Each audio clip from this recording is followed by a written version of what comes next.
Hi. Yeah, vlog ulit, no? Good evening. So ngayon is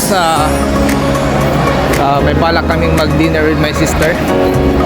So from Ortigas siya. So magdi-dinner daw kami dito sa may MOA. So yeah, titignan namin kung anong pagkain dito.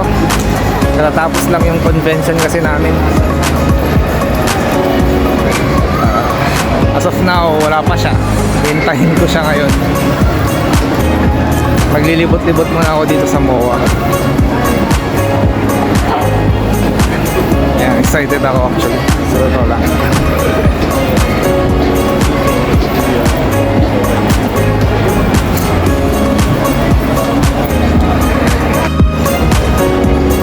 Ayan, part ng paglilibot-libot ko.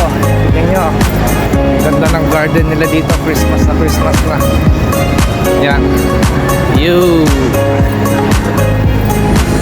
Diba? Christmas na Christmas na here sa MOA.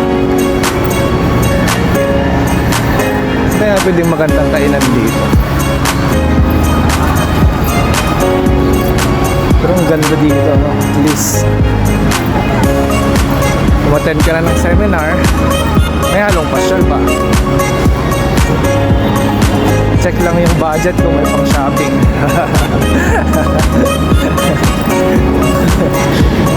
Yun lang. Well, at least medyo nag-invest tayo sa pasyal. Bawas tayong stress. Ayan. Medyo lumayo tayo konti sa ating kabihasnan. Ayan. So, yeah, see you later sa dinner.